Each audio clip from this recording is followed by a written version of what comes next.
We're ready for the start. They're off.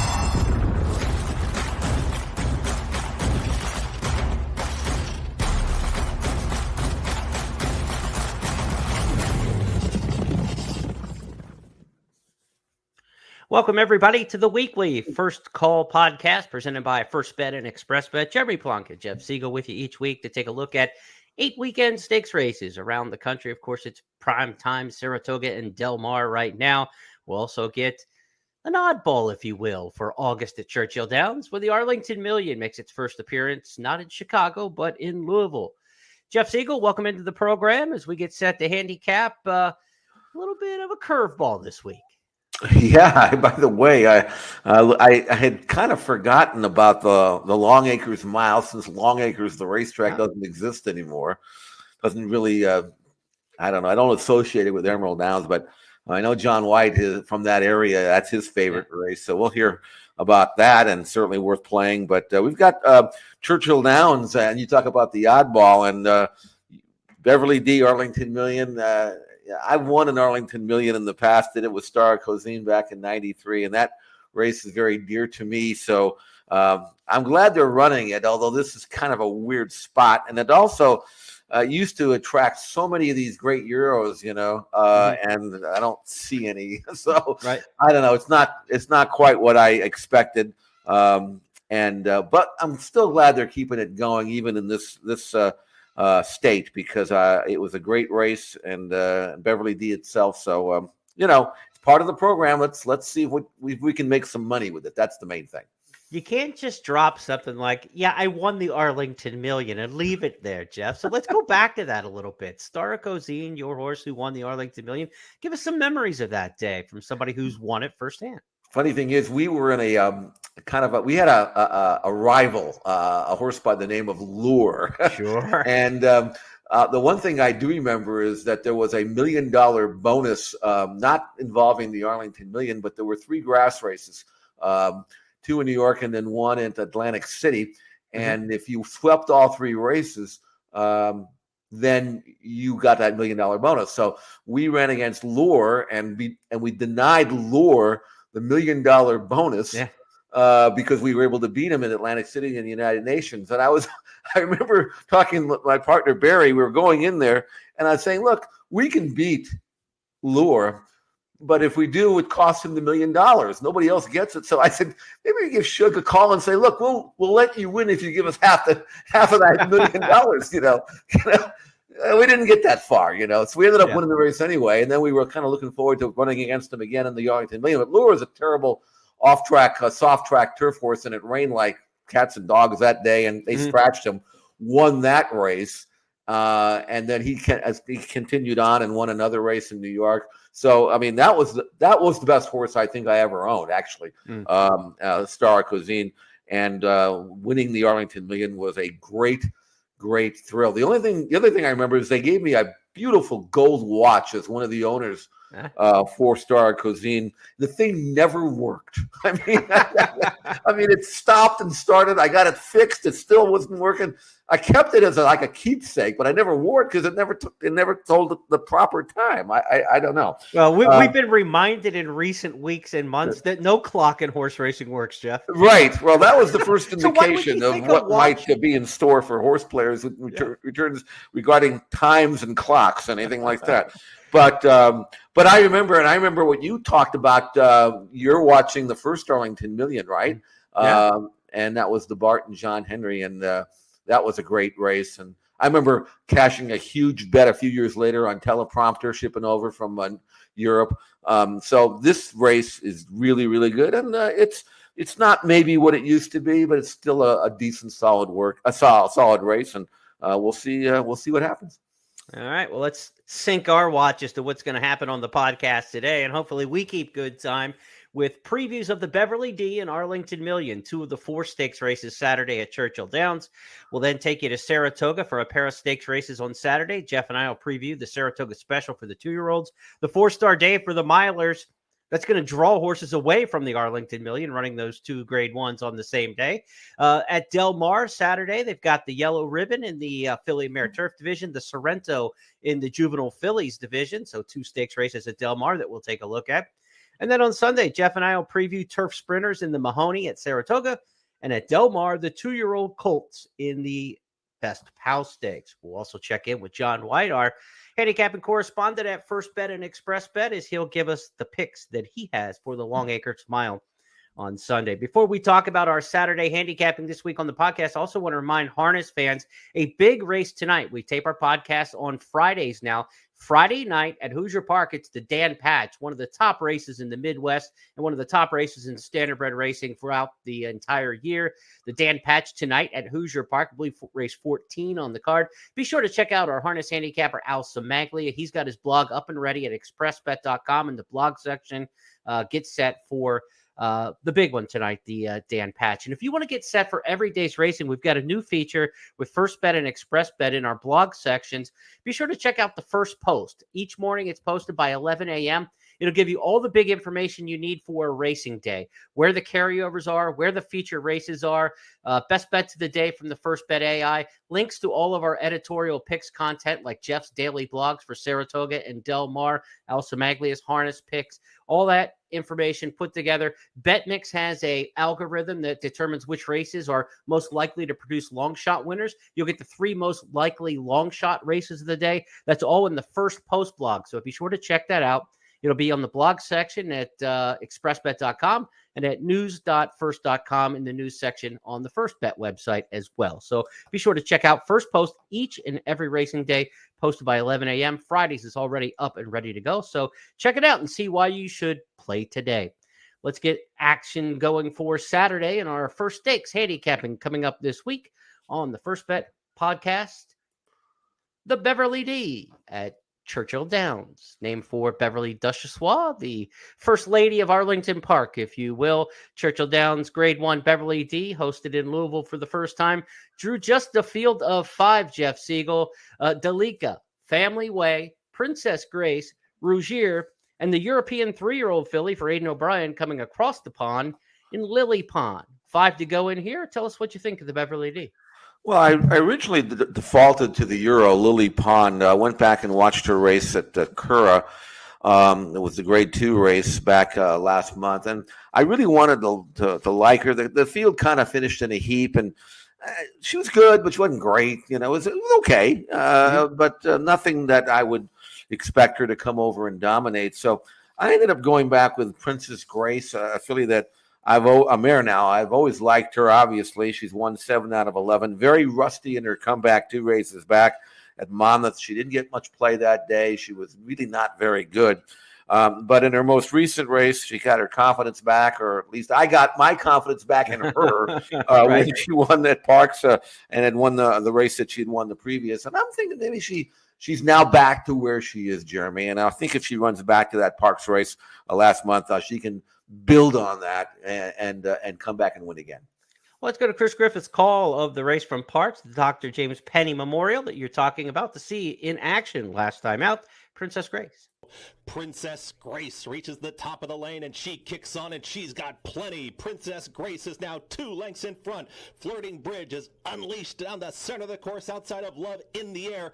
Princess Grace is still finding more approach to the 16th. Just has to hold off Flirting Bridge, who gets closer. But Princess Grace goes back to back, wins the Grade 3 and the newest millionaire in horse racing. Princess Grace with a dominating victory over Flirting Bridge. You know, Jeff, when you see a field of 5, a lot of times you think these races can kind of be cat and mouse games and be manipulated up front if there's not much pace. I don't see a lot of pace in here. I think Princess Grace goes to the lead like she did at Parks last time. Family Way has one of those cut and paste resumes, I like to say. If you look at her last 4 races, she's run almost the identical trip. She'll probably try to sit second in here. And then the closers are Rougier and Lily Pond.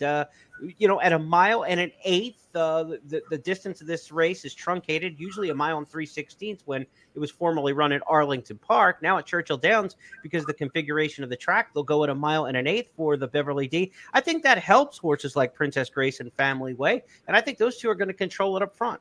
I think so, and although Princess Grace isn't necessarily a front runner, she's more of a sit in the middle and kick it home. She did win on the lead at Parks. That was good. My only concern is I don't know what kind of course we're dealing with here, Jeremy. Maybe Well, nobody does. You can give me some insight. Of course, when they had this thing going, they rebuilt it and had it during the spring. speed was not good at all. I mean, the closers won everything. So we're going to have to go to school a little bit here. But I do think Princess Grace, in her the fact that her buyer number improved 11 points between her comeback race, which was her first race since last November, and then her next start, which was the one we just saw. I'm hoping that because she's had a couple of really nice breezes at Fairhill since that race, that she's going to step forward yet again from Michael Stidham. So regardless of how the pace scenario shapes up, I'm going to go with Princess Grace. And you're right, it's going to be a tactical race, and we'll see what happens, and we'll see who's where. Because I mean, all the jocks are going to be looking around trying to find out where everybody else is. Princess Grace can be the controlling speed if she wants to be.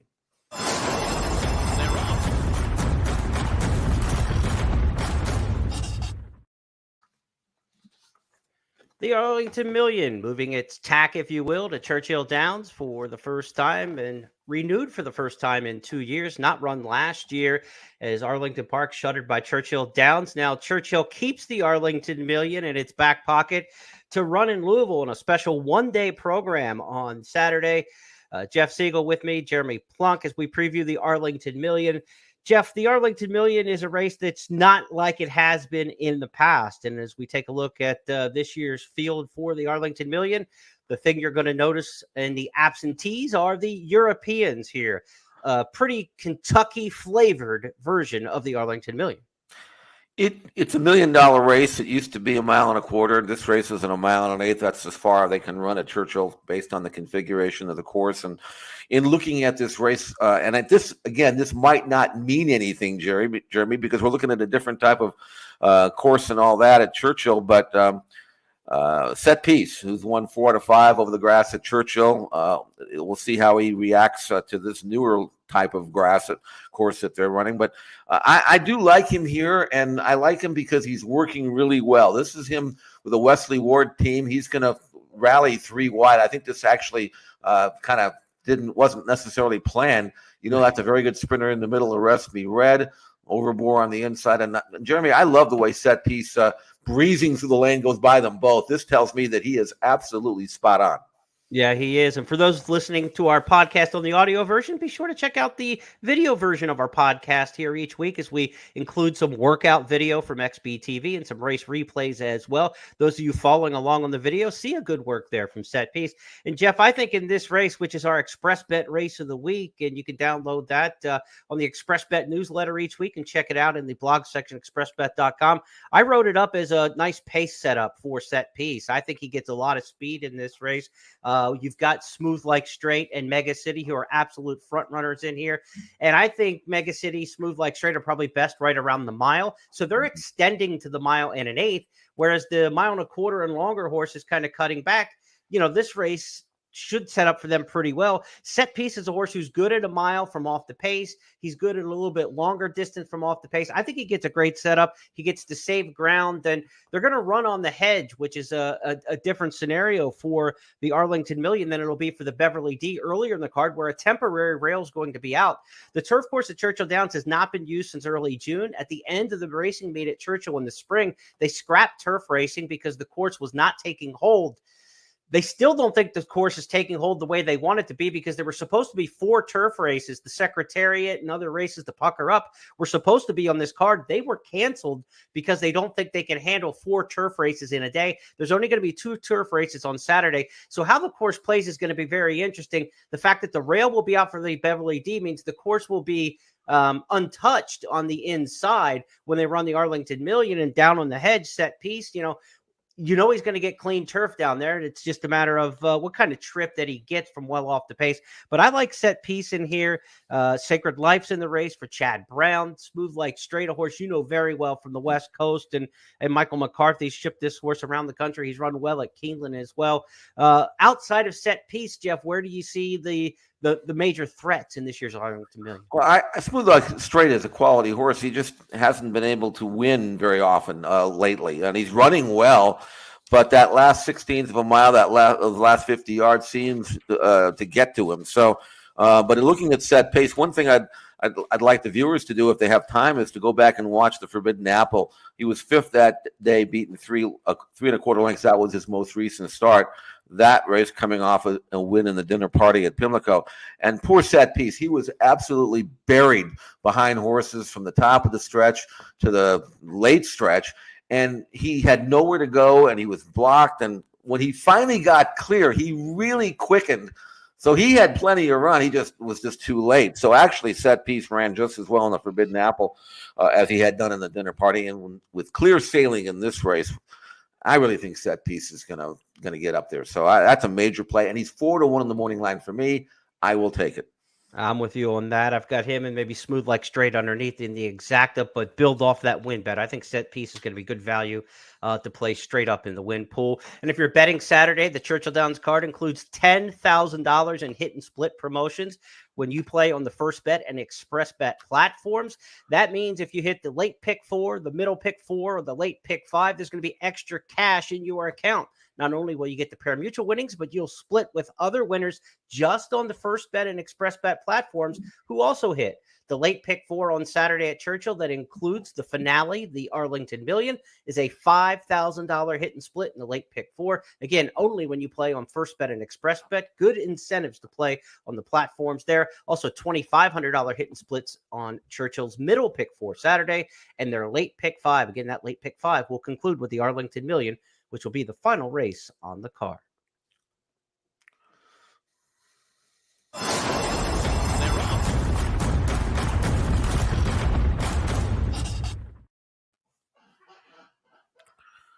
As we proceed through the Xpressbet First Call podcast this week, we're going to switch from Arlington over to Saratoga. The Saratoga Special for the 2-year-olds is the first of 2 stakes races on Saturday at the Spa. And as we've seen many times this season, I will just copy and paste this line. 5 go in this stakes race at Saratoga. It seems like 5 is the magic word. They're putting basketball teams together, Jeff. I joked earlier this week, it's like some of the fields look like the Globetrotters, but they bet like the Washington Generals for the basketball analogy. Tough betting races, and this is no different as we get to the Saratoga Special, where there are 2 standout showdown horses that we want to see from Churchill Downs in this race at Saratoga. It's Damon's Mountain, the 2, and Gulfport, the 4. This is kind of one of those showdowns that's been brewing since the 4th of July weekend, and we get it about 2 months later at Saratoga. But Damon's Mound, Gulfport, the 2 most impressive spring-summer 2-year-olds at Churchill Downs. We get to see them head-to-head. Your thoughts on the Saratoga Special? Both are good colts, but Gulfport's got a maiden win and then a win in the Bashford Manor, whereas Damon's Mound has that one runaway 12-length maiden win, and that's it. And so he's stepping up, whereas Gulfport has already had that benefit of a second start, and this was it. This was really impressive, Jeremy, not so much because he earned the 91 Byron number, but he did it drawing away, acting like a colt who will run on, and being by Uncle Mo, he absolutely should. Hand-ridden in the final 16th of a mile, not really being persevered with, and still opening up at will. Terrific performance for trainer Steve Asmussen. And Jeremy, the gallop out was just as good. Yeah, I mean, he's a horse who finished through the wire here going 6 furlongs. 6 furlongs that early in the year is a pretty good trip for a 2-year-old in July. So now the 6.5 becomes an even more taxing situation for some of these 2-year-olds. And so he's already equipped at the 6 furlong trip. So is Damon's Mound. To me, Jeff, I just can't see it being anybody other than these 2. Valens and Day has already had a couple shots in stakes company for Rudy Rodriguez. Didn't do anything there. And interesting, Valens and Day is the only 2-year-old from the NYRA circuit in the Saratoga Special. Something just doesn't feel right about that, Jeff Siegel. I mean, of all the great trainers on the NYRA circuit and all the great races, Belmont, the Tremont, and the 2-year-old races, why are we not seeing any New York 2-year-olds in this Saratoga Special? Nothing from Pletcher, nothing from any of the big barns. That surprised me. Yeah, you would think that they would they're where they're based, and yet I know Gulfport and Damon's Mound are pretty salty on paper, and maybe these trainers don't want to hook seasoned or talented or proven 2-year-olds like that this quick. And I haven't seen a 2-year-old anyway at Saratoga that has completely blown me away, at least in terms of surefire stardom. but Gulfport has, and actually Damon's Mound did too. Visually, he was as impressive as you could possibly be, breaking his maiden. These two colts are a cut above. I do prefer Gulfport. I like where he's drawn outside. He can kind of control the race. It is Joel. He can go. There's not that much speed in the race. Super Chow on the rail probably will bust out the Gulfstream Invader. But this is a whole different level of competition than what he saw when he broke his maiden. And if Gulfport continues to impress, being by Uncle Mo, there's no doubt he won't run on. So this seems like a logical spot for him, and I think he's got a chance to be extraordinary, and we'll see how good he is in this race. An advantage Gulfport that he gets to run out of his home stall. He's not, accustomed to the Saratoga track. He's been training across the street at the Oklahoma training track, but he gets to walk out of his stall and go over for the race. Damon's Mound has been stabled down at Colonial Downs with Michelle Lovell's string in Virginia, has, vanned up to Saratoga to get acclimated a couple days out, but it's a home game for Gulfport. It's a road game for Damon's Mound. They get to meet on what would look on paper to be a neutral site at Saratoga, but again, this is much more of a home game for Gulfport.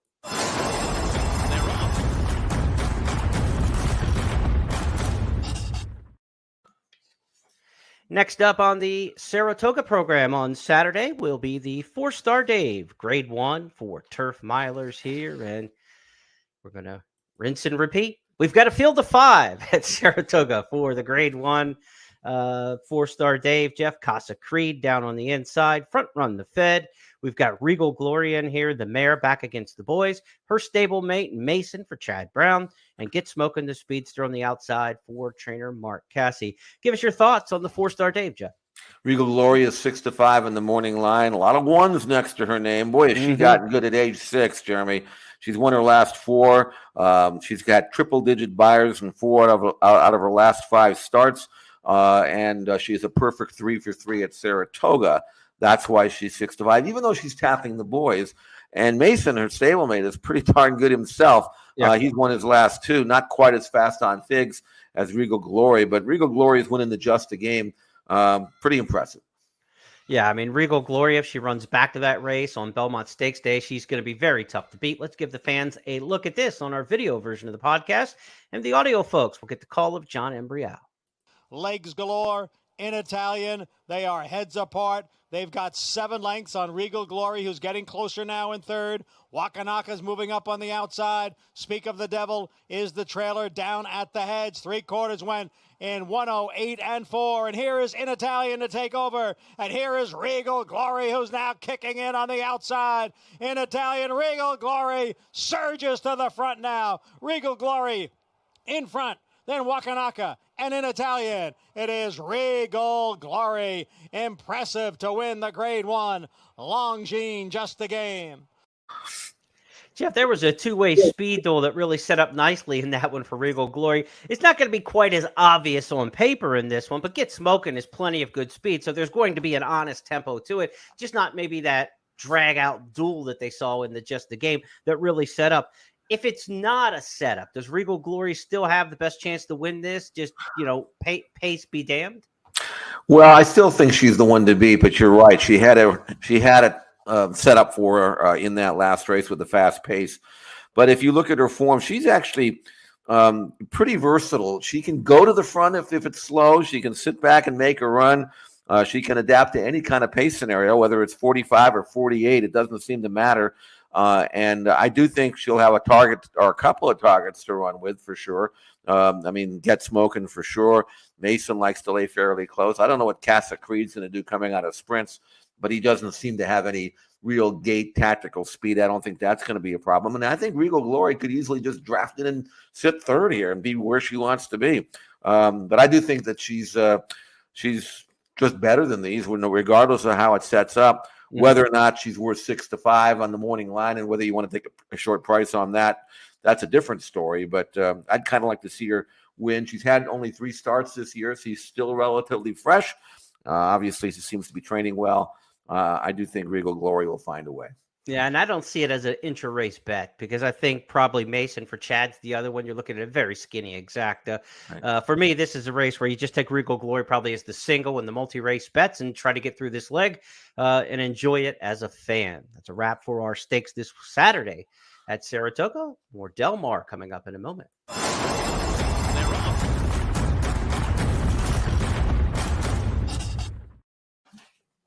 At Del Mar on Saturday, pair of stakes races, including the Yellow Ribbon and the Sorrento for the 2-year-old fillies. We'll start things off with the Yellow Ribbon. This is in the Breeders' Cup Filly and Mare Turf Division, 1 mile and a 16th on the turf course. They'll start in that infield chute and make the one quick left-hand turn coming out of the elbow, and then one circuit around the track there at Del Mar for these older fillies and mares running for $250,000. Grade 2 purse. Field of 7 in here, Jeff, and Going Global is certainly a filly who's been in good form for a while now. We'll talk in a moment about whether or not she's going to maintain that form, but she's won 2 over 3 at Del Mar, and she's going to get some pace in here. I think there's some, decent pace with Park Avenue, Javanica. There's some horses who want to go to the front in here, and she'll probably get a reasonably good pace setup. Your thoughts on the Yellow Ribbon?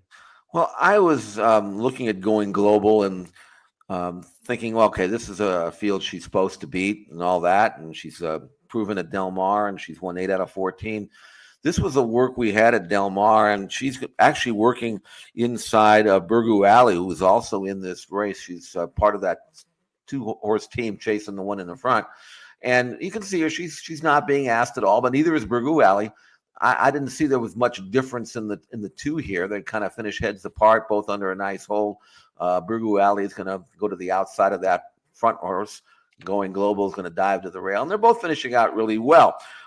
So I think Burgoo Alley has always been a good workhorse, but Going Global's resume is much better. The thing that stops me from believing that Going Global is a mortal cinch, even though, again, she looks like she's back on the beam there, was that she was 80 cents in the dollar in the Gamely back in late May, and I didn't think she could lose that race. And not only did she not win it, but she didn't really have any excuse. And I just wondered whether or not she's taken a backward step. I mean, she's now a 4-year-old. Her form as a 3-year-old was terrific, but I was a little bit let down by that race. This was a good work, and I guess, you'd have to expect her to bounce back and all that. But as a very short price favorite, I'm just not sure whether this is the kind of 6-5 that I want to take. Whereas the one in New York, I would, but we'll see. I mean, she's back with Rispoli, who won on her 2 races back in the Royal Heroine.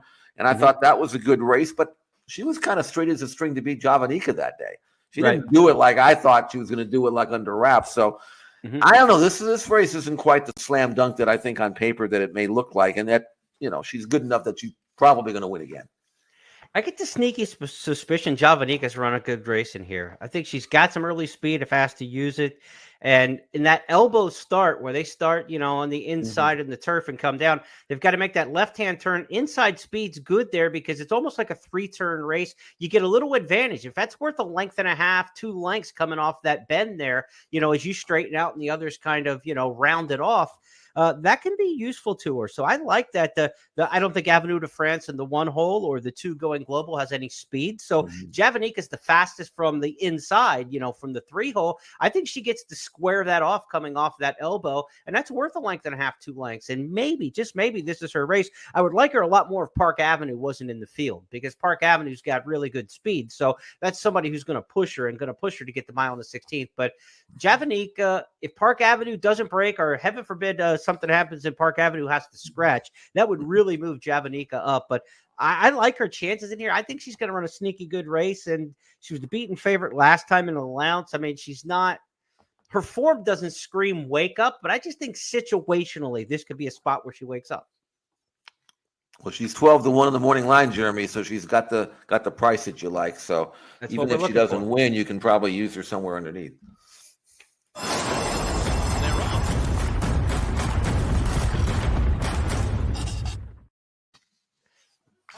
Saturday's co-feature at Del Mar is the Sorrento Stakes, 6 furlongs for the 2-year-old fillies. We could be talking Breeders' Cup juvenile fillies with horses out of the Sorrento. Yes, it's only a 6-furlong sprint, but this time of year it's springboard time, and they'll go Del Mar Debutante and to Chandelier and those kind of races at Santa Anita in the fall, and maybe to the Breeders' Cup. Certainly the history of the Sorrento says that we could get a Breeders' Cup juvenile fillies type runner out of this lineup. Sorrento is at 6 furlongs, as we said, grade 2, $200,000. $100,000. The field does 7. Jeff, I think we're both landing on the same horse here, and we don't have to get far down the program page to find her. Procrastination. She really impressed me in that first start at Los Alamitos, and I thought she had a good work since. She really has, and she won that race at Los Al, coming in the last 8th and 11-2. That's what I want to see. And she since then came back and worked out of the gate. This work just August the 6th. So we're talking about a week ago. She's on the outside. And again, what she does here in this workout is that last 8th from the 7/8 pole to the 3/4 pole. Very impressive. Now she's in front here on the outside as we watch the work, about a neck in front, but under a nice hold and just kind of cruising around there. And then once she hits that 7/8 pole and switches leads to the left lead and then goes on that turn, still under wraps, but she really does pick it up here, Jeremy. And this is what I like about this. That last actually 16th of a mile is what really turns my head. She's going to open up, and although she was pulled up after a half, I mean, she probably galloped out 3/4 and 12. So, I mean, this is a good work, and now it's just a matter of trying to overcome any trouble she may have from the rail. You know, I'm not one to get giddy about Los Alamitos debut winners. It's kind of a quirky track. The competition's not as strong as we see at Santa Anita during, similar times of the year. So you got to kind of take the win with a grain of salt by 8 lengths last time. But trainer Michael McCarthy looks like he's got a good one here.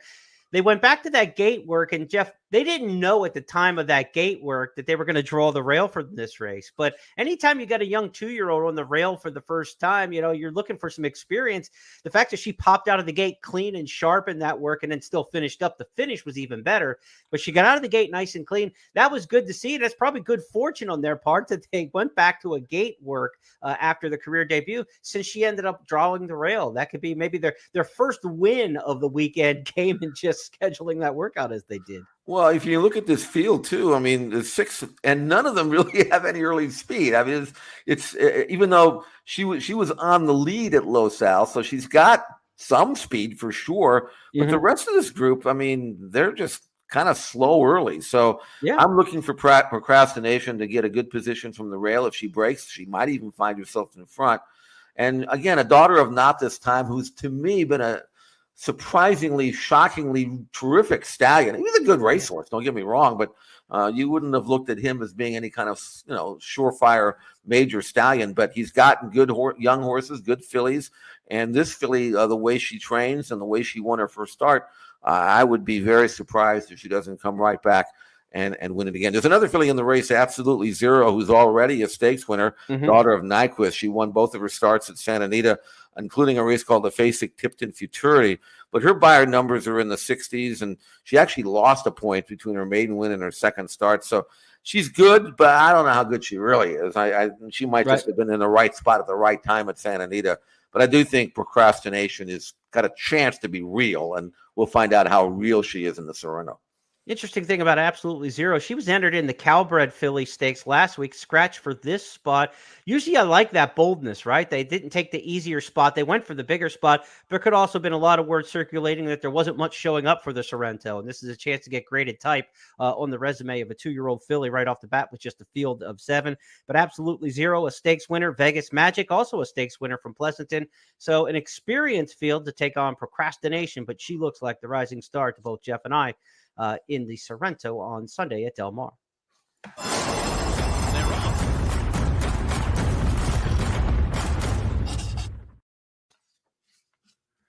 Let's go to Saratoga Sunday card, where the Mahoney Stakes is the feature race on the program. The Mahoney, named for the first family of Tote, the founders of AM Tote, the Mahoney family. And Saratoga honored them with the stakes race last year. Comes back on the schedule this year for the Turf Sprinters. And Jeff, one of the horses we've talked about a lot in our podcast, whether it's on First Call with our previews or on the It's Official program, where we reviewed some outstanding performances from each weekend.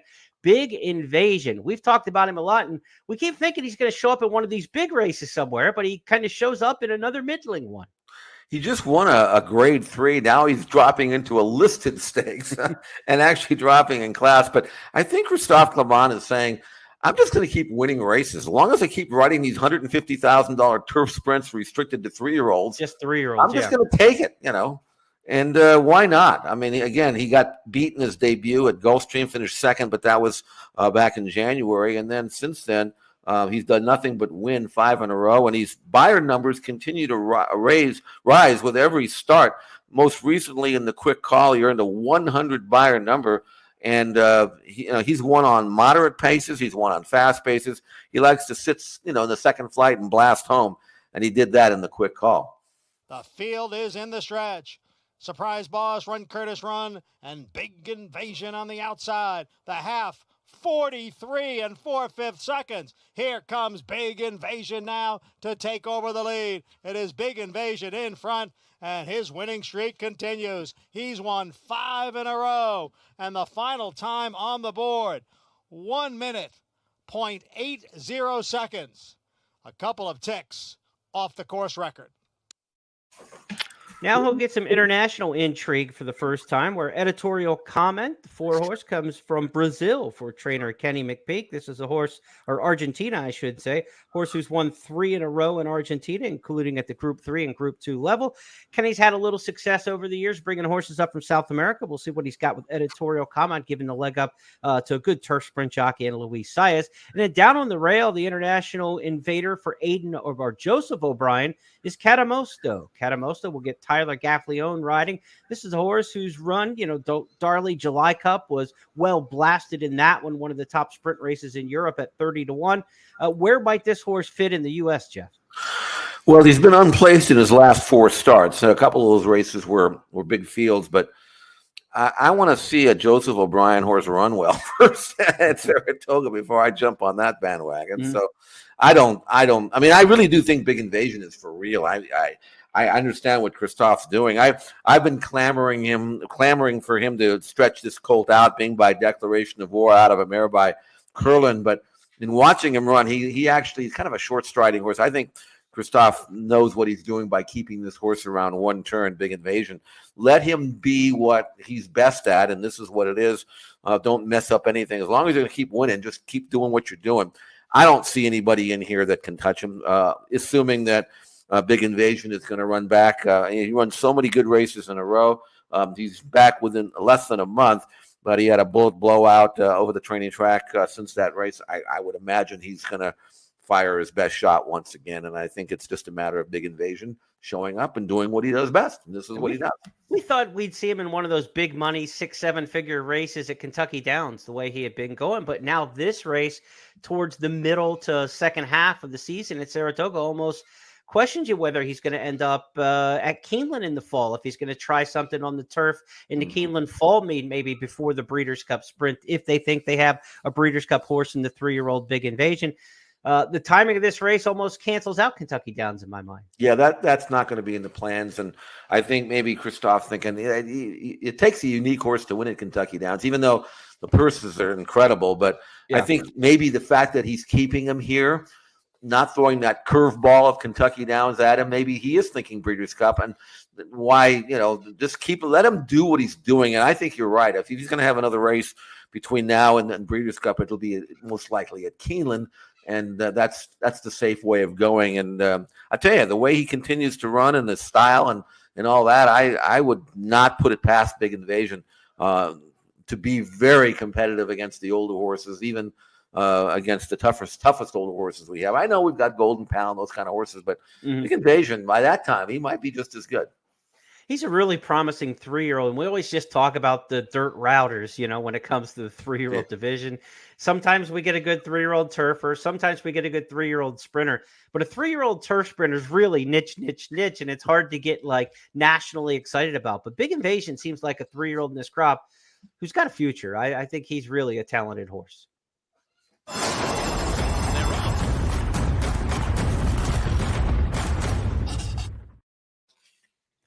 Our final stakes race to preview this week on the First Bet and Xpressbet First Call podcast is the Best Pal, coming up Sunday at Del Mar.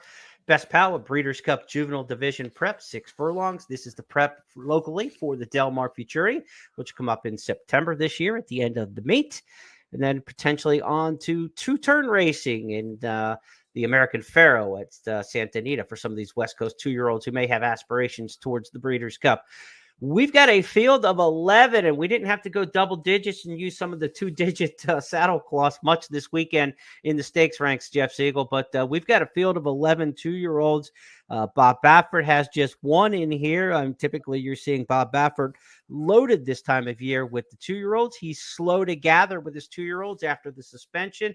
They didn't run hardly any two-year-olds at Santa Anita, and so he's kind of going to be a second half two-year-old trainer this year more than a summer two-year-old trainer.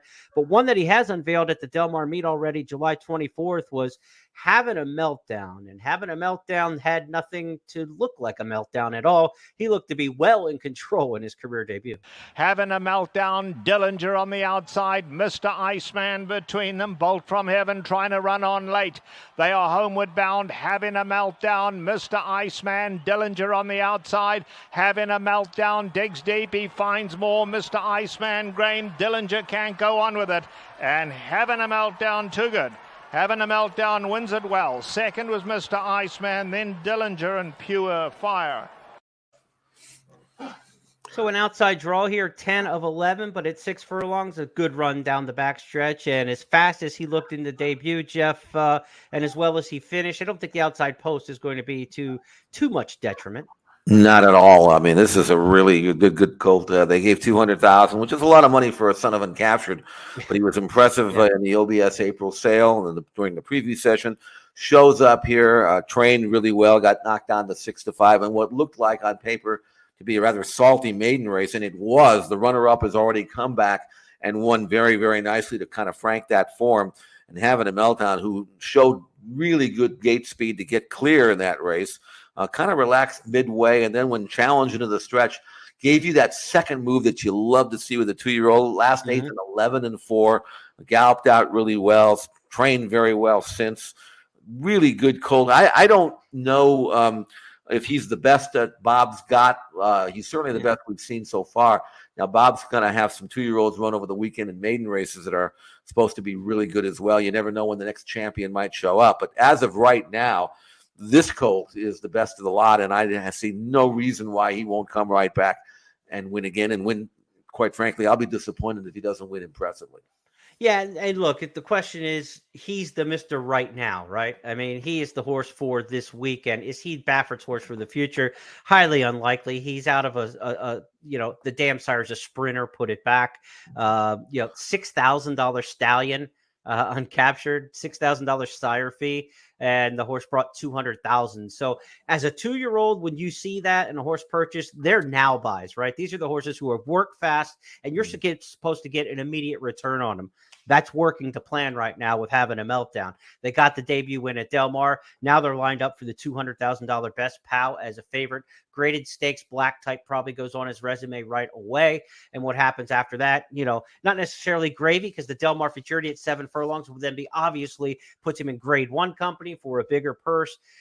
But beyond the Del Mar Futurity at 7 furlongs, now you start to wonder about a horse like this, how far he'll go, and will he be a future horse, or is he just really put together well now? And that's how he was able to garner that $200,000 price tag with very modest breeding in April. So having a meltdown is the horse for today, and he's certainly the horse for Sunday.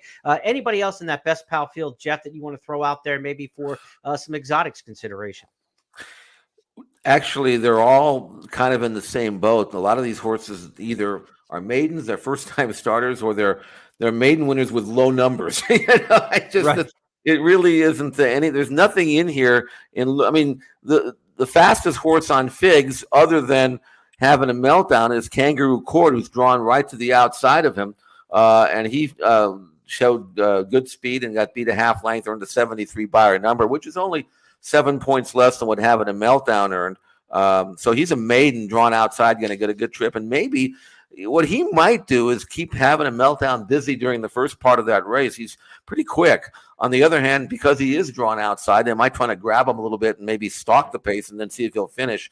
But a Dad's Cap Gelding, who cost $7,500 at the Arizona November sale, I'm not sure that they've got Breeders' Cup intentions with Kangaroo Court.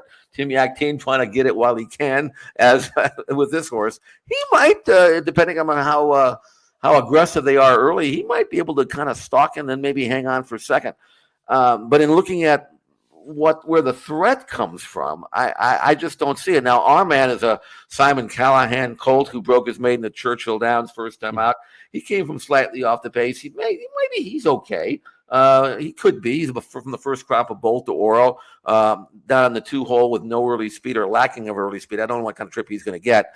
And I think it's promising that Marty Garcia flies out to ride him. So maybe there's a colt that there are ambitions with him as well. But I'm very much expecting having a Meltdown to win. You're right. If he wins this race, the Del Mar Futurity is next, and then, like I say, there's some Bob Baffert horses that are running this weekend that are going to be maybe in that race as well. But they're making their first start. It's always interesting at Del Mar and Saratoga to see when the newcomers come out. I know there's a couple of hot maiden races at Saratoga this weekend as well. We may have something to talk about on our Tuesday show about new fresh faces in the 2-year-old division. Yeah, we'll check it out on It's Official every Tuesday.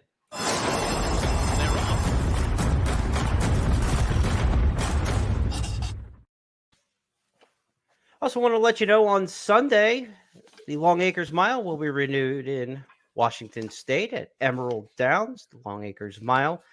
We've got some promos for that day. Money back special on the Emerald Downs card. $10 money back special when you bet with First Bet and Xpressbet. Any race on the Long Acres Mile card day at Emerald Downs. If your win bet finishes second or third, you get up to $10 in your bet refunded back into your account in the form of wagering credit. So be sure to check out the Long Acres Mile card on Sunday at Emerald Downs. And John White, the Dean of Pacific Northwest Racing and our Dean of Bloggers with Xpressbet, he's got his weekly submission. Its post-time blog includes not only a look back at last week's Breeders' Cup future wager for the Classic Division and his thoughts on how that all shook down, he also takes a look at Sunday's edition of Emerald Downs 8th race, the Long Acres Mile, with his picks. He's taking background on top in the Long Acres Mile, so a little extra handicapping help this week from John. Jeff, we've got a really big week of racing. Want to let fans know about the promos we've got at Xpressbet and First Bet as well. We mentioned that money back special going at Emerald Downs. Those hit and splits at Churchill Downs on Saturday, totaling $10,000 between the middle pick 4, the late pick 4, and the late pick 5. Also at Canterbury, it's at Canterbury Park. It's Made in Minnesota night on Saturday. So multiple stakes races for the Minnesota breds, and there's $5,000 in First Bet and Xpressbet hit and splits on the early pick 4 and the pick 5. And at Canterbury on Saturday, we also have a handicapping tournament. So be sure to check that out if you're into the handicapping contest scene. The Made in Minnesota handicapping tournament final. We had a couple feeder tournaments where people qualified earlier this week, but you can certainly enter at full price and play into that one. The Made in Minnesota handicapping tournament Saturday at expressbet.com only. Remember, you can only play the tournaments at expressbet.com. Jeff, big weekend. It all gets started tonight with the Dan Patch on Friday night for the harness fans out there at Hoosier Park. And, of course, Saratoga, Del Mar, and that curveball Arlington Million Day at Churchill Downs. Your final thoughts? Good racing this weekend. Hopefully we'll be making some money. I've got about 50 workouts I have to watch videos for, so I'll be reporting on that in my analysis at Del Mar and Saratoga. I'll be watching those workouts and timing them and writing them up. So that'll be on our blog tomorrow. All right, plenty of hard work for Jeff still to go. Go get a throat lozenge, get back to work, and get set for a big weekend of racing. Of course, Ellis Park Derby on Sunday as well. You can watch and wager on that at First Bet and Xpressbet. On behalf of everybody across the First family and Jeff Siegel, my partner, I'm Jeremy Plonk. Have a great racing week, and we'll see you on Tuesday on It's Official when we make the 5 biggest topics of the weekend all official because Jeff Siegel says so. We'll talk to you next Tuesday. We're ready for the start. They're off.